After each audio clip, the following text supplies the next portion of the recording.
Ani Macayay mapa ama Pari ani amaga Lurin tao hai bale ko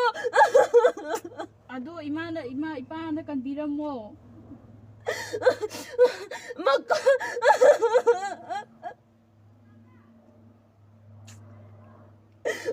Sa ipana kan biram mo se do pundo magtuloy mangakto biram mo se Tawai mi achang bu mga to Lairam nin to tili ko makoy magadi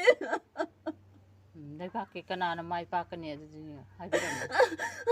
Sa pao ng pao di nakali ko kudong chik to na nek to chinto na chik sin na wano ko natrabadigi mito miyan chan ang amkini ko minayoy na hingani ko na ko pari banga makoy gi tawai mi achang ba buke ba yaro haido na ko patong na hang ne Nakiran da koksan biro chana chagi chak chapao na ba koksan biro ba da katabam ni gaido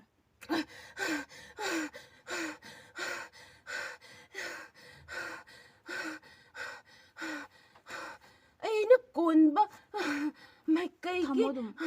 pathaw oy ba ipa mama mapasak liba mahang na ko macha manay oy ba makhoy da mayum di sanga sangai da ne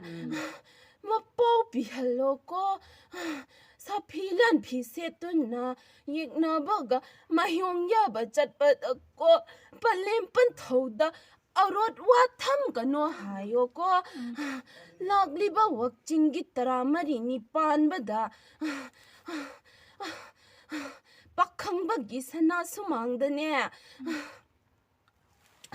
kon pulay pugat ba may kyang kuntin na bada imuna imutaw hay leba se sikim het thong na ba matungda yek na ba na langgoy chan ye hay bele ko aduna ne yek na ba langgoy chan baduda ay khoi gi ena koli ba mai kai gi ko pari manga se nong pok pang ba chat pa da ko makoy manga gi luren taw hay bele ko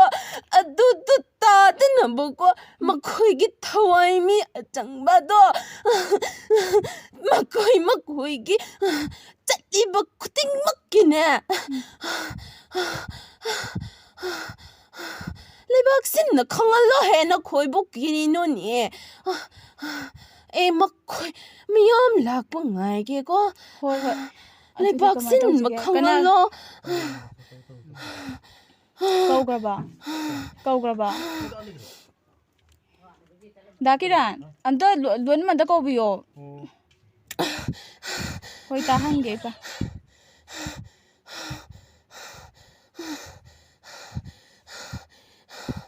lebaki oi ba aphaba ba phattaba ba na ma pan thubi ena ne pagdam pi ge ko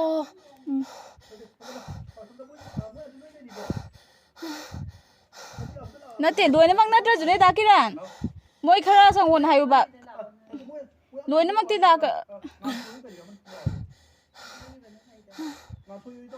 ngan thoi hoi khara makong maru bi do la on hayu ba yang goi khong lei thu halo he yang goi khidang thu na la oye moi mari manga dang la on hayu ba loi lak ra ju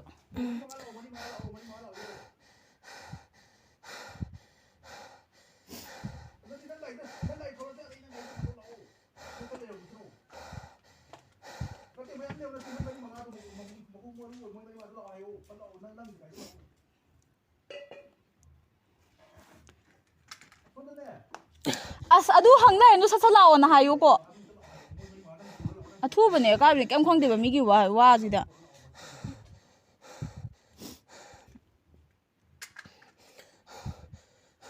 ngasai ge akoi gi lusing bu su kau ji roi ma makhaki mamang te eti ko haining bani ko ꯅꯈꯣꯏꯅ ꯐꯥꯖꯤꯟꯗꯨꯅ ꯄꯨꯔꯛꯄꯅꯦꯕꯣ ꯑꯩ ꯁꯥꯎꯅꯤꯡꯉꯦꯗ ꯑꯩ ꯃꯀꯣꯡ ꯃꯔꯨ ꯃꯍꯥꯛꯇ ꯑꯩꯒꯤ ꯄꯥꯎꯁꯦ ꯇꯝꯅꯤꯡꯕꯅꯦꯕꯀꯣ ꯍꯧꯖꯤꯛ ꯀꯧꯒꯦ ꯏꯃꯥ ꯍꯧꯖꯤꯛ ꯀꯧꯒꯦꯀꯣ ꯑꯩ ꯀꯨꯏꯅ ꯂꯩꯔꯣꯏ ꯑꯩꯈꯣꯏꯒꯤ ꯀꯩꯔꯥꯎꯒꯤ ꯅꯤꯠꯀꯤꯅꯦ ꯃꯀꯣꯛ ꯑꯥꯗ ꯂꯩꯍꯧꯋꯦꯕ ꯑꯗꯨꯒꯤ ꯃꯃꯛ ꯉꯁꯥꯏ ꯑꯗꯨꯗꯒꯤ ꯍꯧꯔꯛꯑꯕꯅꯦꯕ ꯑꯗꯨꯗ ꯌꯨꯝꯗ ꯌꯧꯔꯗꯤꯅꯦ ꯌꯨꯝꯐꯥꯎ ꯄꯨꯔꯛꯄꯅꯦꯕ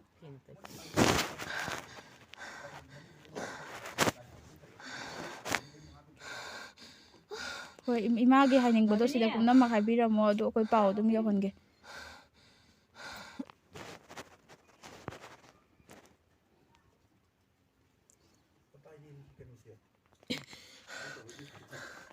ꯅꯪ ꯕꯥꯕꯅꯤ ꯂꯣꯟꯗ ꯍꯪꯉꯝꯃꯣ ꯃꯣꯏ ꯂꯥꯛꯑꯦ ꯍꯥꯏꯕ꯭ꯔꯣ ꯂꯥꯛꯑꯦ ꯑꯗꯨ ꯃꯥ ꯋꯥꯔꯅꯦꯕ ꯇꯥꯏꯒꯤ ꯇꯧꯔꯒꯅꯦ ꯉꯥꯏꯒꯅꯦꯕ ꯌꯥꯔꯣꯏꯕ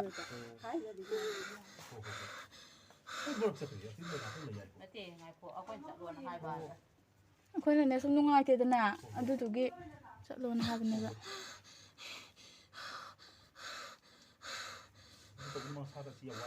ꯋꯥꯅꯦꯕ ꯃꯣꯏ ꯀꯥꯏꯗ ꯂꯩ ꯍꯥꯏꯅꯣ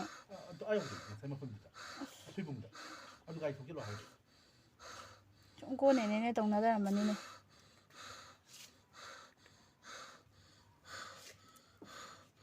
ꯈꯨꯟꯒꯤ ꯂꯩꯕꯥꯛꯀꯤ ꯀꯣꯛꯄꯤ ꯀꯣꯏꯔꯦꯟ ꯑꯣꯏꯕꯤ ꯏꯃꯣꯝ ꯅꯍꯥꯛ ꯂꯥꯛꯑꯣ ꯅꯍꯥꯛꯅ ꯐꯔꯤ ꯑꯣꯏꯕ ꯃꯈꯣꯏꯗ ꯂꯩꯕꯥꯛ ꯆꯦꯟꯕꯤꯌꯣ ꯉꯥꯟꯊꯣꯏꯅꯦꯕ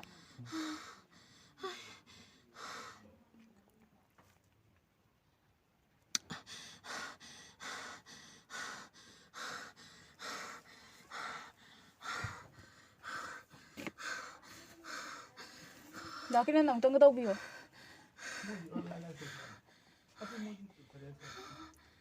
ꯉꯥꯟꯊꯣꯏꯗꯨꯗꯪ ꯃꯔꯨꯅꯦ ꯍꯜꯂꯣꯅ ꯍꯥꯏꯌꯣꯕ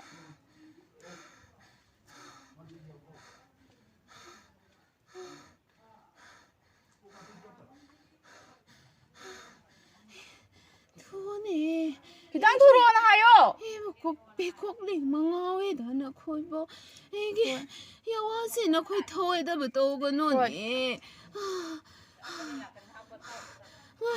ꯑꯩ ꯄꯣꯊꯥꯕ ꯌꯥꯗꯦꯀꯣ ꯏꯃꯣꯝ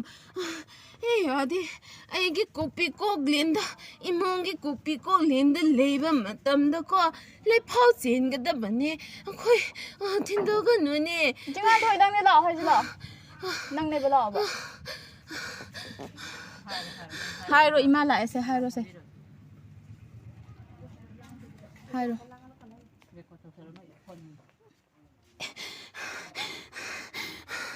ꯈꯨꯟꯕꯨ ꯂꯩ ꯄꯨꯕ ꯏꯃꯣꯝ ꯅꯪꯅꯅꯦ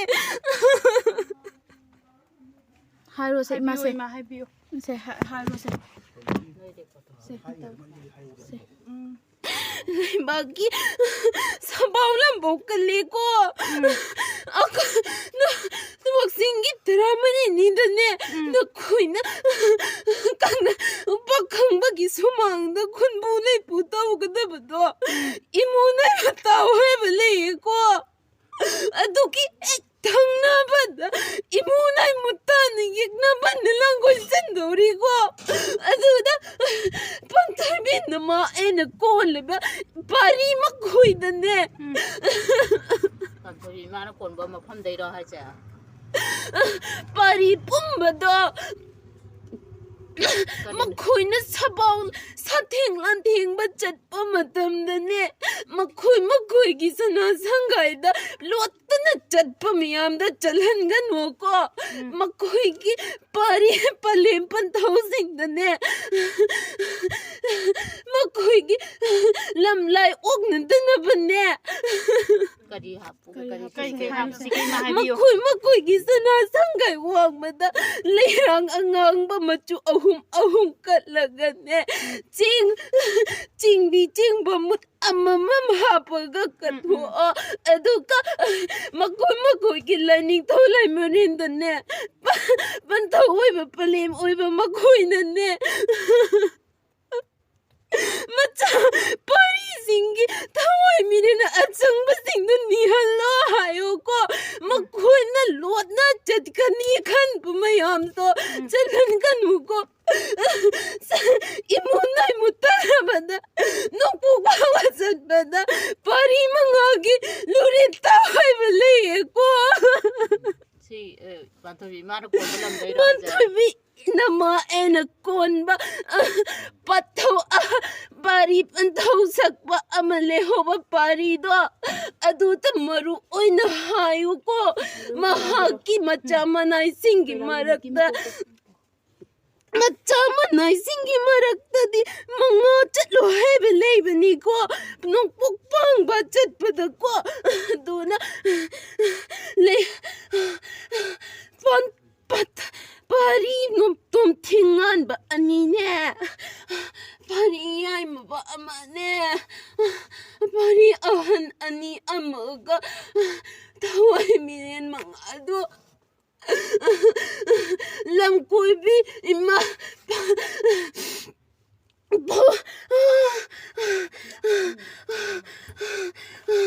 lamgi lairian bi imana pu hai bele ko ima na puhan bigano nuren mga do ta dana bane imom oi bi na hang na ne pari pum na makta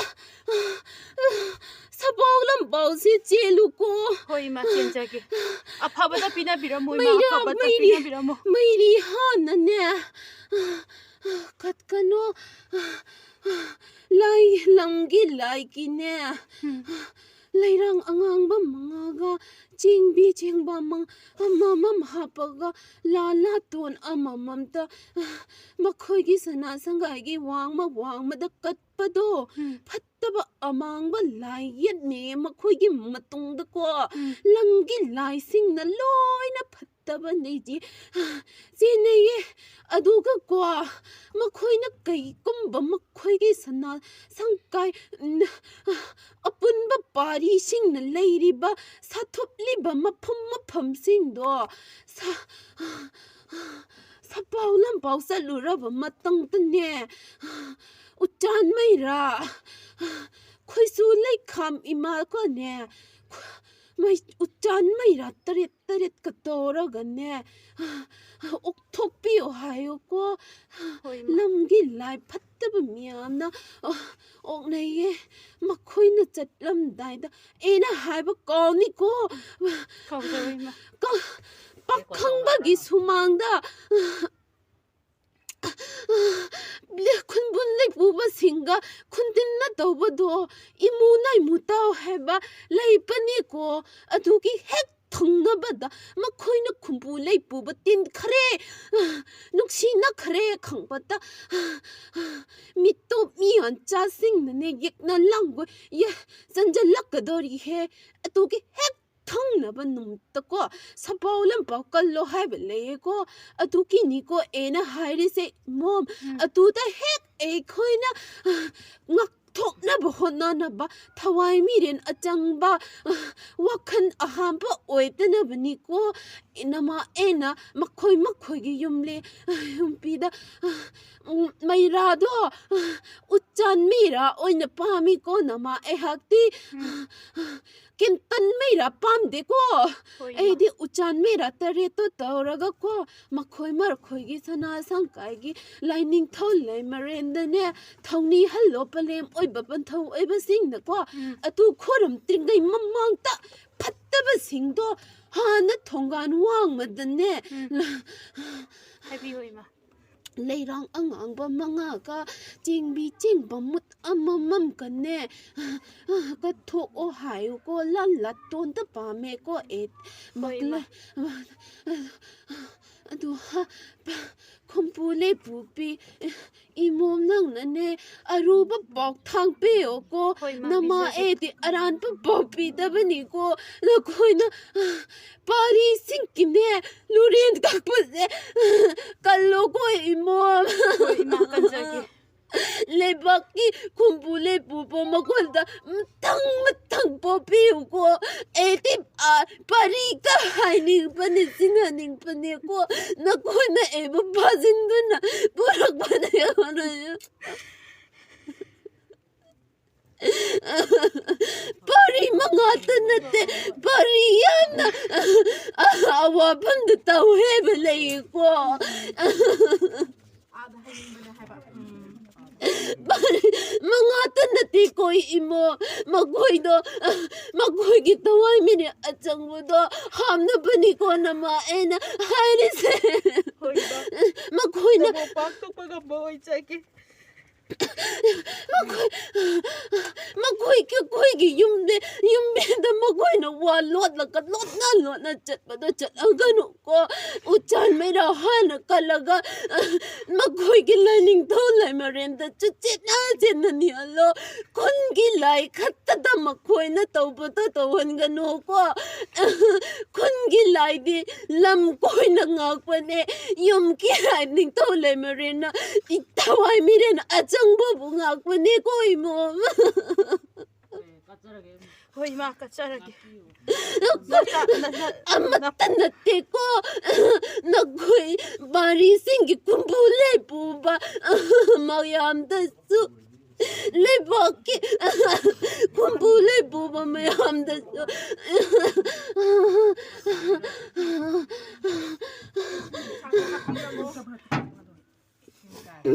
namai po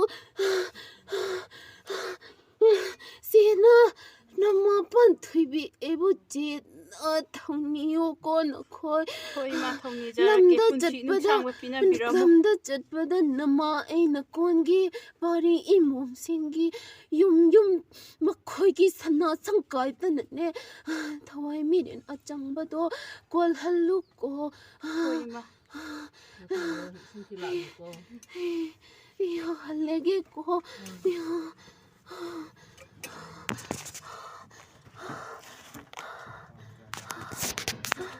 Khoi bi ege khoi renda haki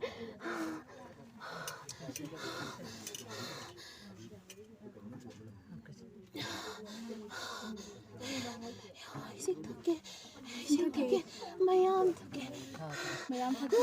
타이렌 비오해 Tarin lupa ising bikhan bulu thake haba se tarin pore se 비고 린다 makok ta thau haba du na